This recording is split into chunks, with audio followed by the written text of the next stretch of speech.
Mais uma entre tantas surpresas da eleição catarinense deste ano, Ana Paula da Silva, Paulinha, do PDT, deputada estadual eleita, é entrevistada no Cabeça de Político dessa semana.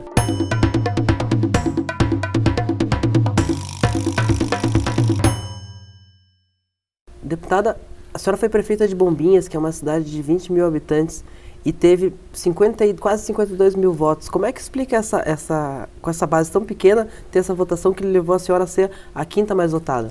Então, sabe que a nossa campanha, ela começou muito modesta, mas ela veio com muito conteúdo. Eu quero te dizer que mais do que pedidos de votos, a gente semeou esperanças, a gente provocou as pessoas a pensar que a política pode trazer bons resultados em razão do que a gente viveu em Bombinhas. Eu acho que foi isso, acho que veio daí, da nossa construção. Aproveitando a sua experiência como prefeita 6 anos como prefeita em Bombinhas, o que a senhora traz dessa vida de prefeito para dentro da Assembleia? O que a senhora acha que essa experiência pode o que a senhora, como prefeita, pensava, eu queria estar lá para poder resolver isso? Eu quero, primeiramente, discutir a pauta da saúde. São mais de 500 mil pessoas esperando algum tipo de exame, algum tipo de procedimento médico nas filas de todo esse estado.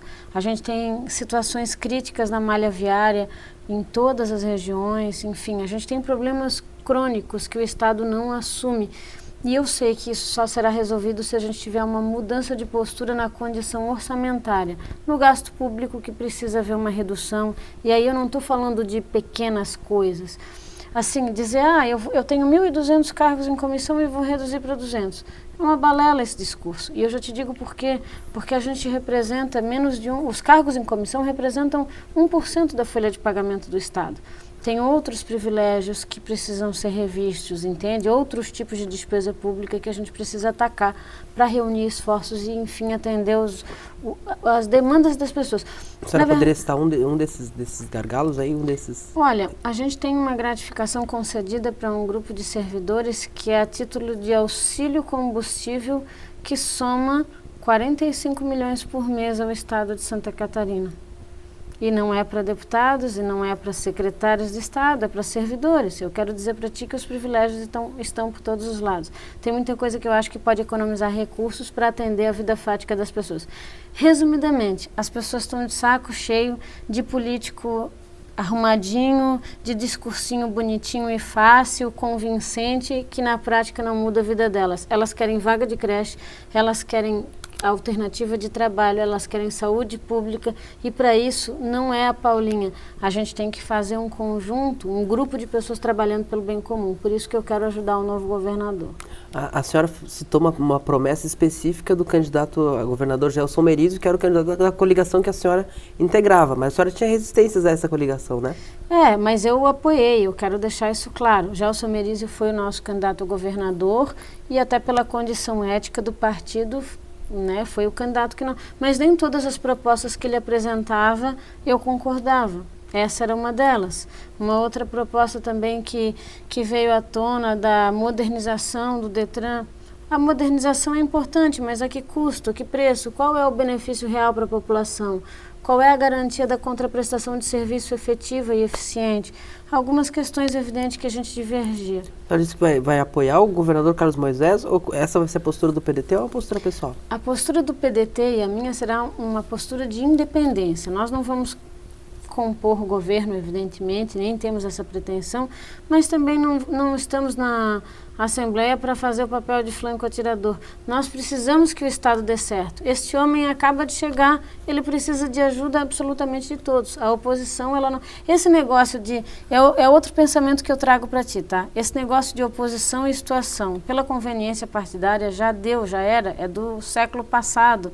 A gente precisa contribuir, eu penso assim, deixar de lado as nossas ideologias partidárias em nome do bem comum e aplicá-las quando evidentemente for necessário. Na defesa dos interesses dos trabalhadores, por exemplo, nós sempre estaremos do lado deles. O que a gente pode esperar do PDT, que agora tem 2 deputados, conseguiu crescer no meio de uma onda conservadora que atingiu o país, mas especialmente Santa Catarina? Que posição que a gente espera do PDT agora?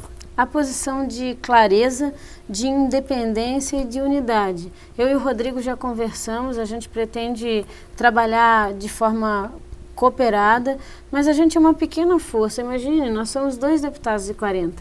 Eu quero te dizer que eu sou uma pessoa muito harmoniosa e tenho consciência, convicção, que as mudanças que o Estado precisa que sejam promovidas, irmão, não dependem de uma única pessoa, ou de 2, ou de um partido. A gente vai buscar interagir de forma coletiva com todas as forças pelo bem comum. Uma das marcas da sua gestão em Bombinhas foi a taxa ambiental. Polêmica, foi judicializada, sim, mas está funcionando. A senhora defende esse modelo para outras cidades, inclusive cidades como Florianópolis? Não, eu não defendo. Eu defendo que, assim, Bombinhas tem uma situação muito singular. No nosso caso, ela foi perfeitamente justificável, porque a cidade ela tem 36%, 36 km² e 77% de área não edificável de preservação permanente. É uma situação singular. Para alguns pequenos pontos de estado, em algumas localidades de Florianópolis, talvez sim, ela se justifique, mas isso não é uma escolha aleatória. É necessário que haja um estudo ambiental competente e que ampare uma decisão polêmica como essa. Mas não é a solução para o estado de Santa Catarina. A senhora falou do governo Moisés, dizendo que é uma vontade de ajudar esse governo. Tem essa mesma boa vontade com o governo do presidente Jair Bolsonaro? Eu vou te dizer que não votei e não votaria no Bolsonaro, os meus eleitores sabem disso, mas essa é a minha torcida, sim, né? Nosso PDT teve o candidato a presidente da República, que foi o Ciro Gomes. No segundo turno, eu também te digo assim que foi um desalento para mim, porque eu não me sentia amparada por nenhuma das duas propostas, mas natural que a gente deseja todo êxito para o presidente Bolsonaro. É importante que ele acerte para que o país tenha êxito, né? É a vida das pessoas agora que está em jogo. Então, o nosso sentimento é o sentimento fraterno, é o sentimento de unidade. Eu acho que a gente tem que desconstruir esse discurso de ódio que está posto e que veio também muito nessa consagração dessa eleição e que precisa ruir. A gente precisa de harmonia, de respeito, né?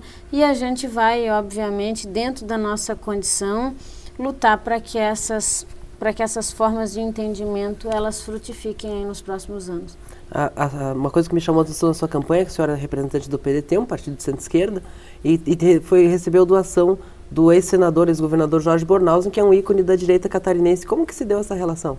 Eu acho que amigos não têm fronteiras. O Dr. Jorge é um homem adorável. Ele tem uma sabedoria única que precisa ser respeitada. Eu adoro conversar com ele. A nossa relação não é política, não é partidária, nós não temos nenhum interesse ideológico em comum, mas nós somos amigos, né? E eu acho que ele é um homem que tem muito a ensinar, muito a contribuir pela história, né, que ele deixou aí para Santa Catarina. Então, para mim, é um grande orgulho ser amiga dele. Deputada, muito obrigado pela presença aqui no Cabeça de Político. Boa sorte na Assembleia Legislativa e até uma próxima oportunidade. Obrigada, meu amor. Que Deus te abençoe a todos nós e muito obrigada pela oportunidade.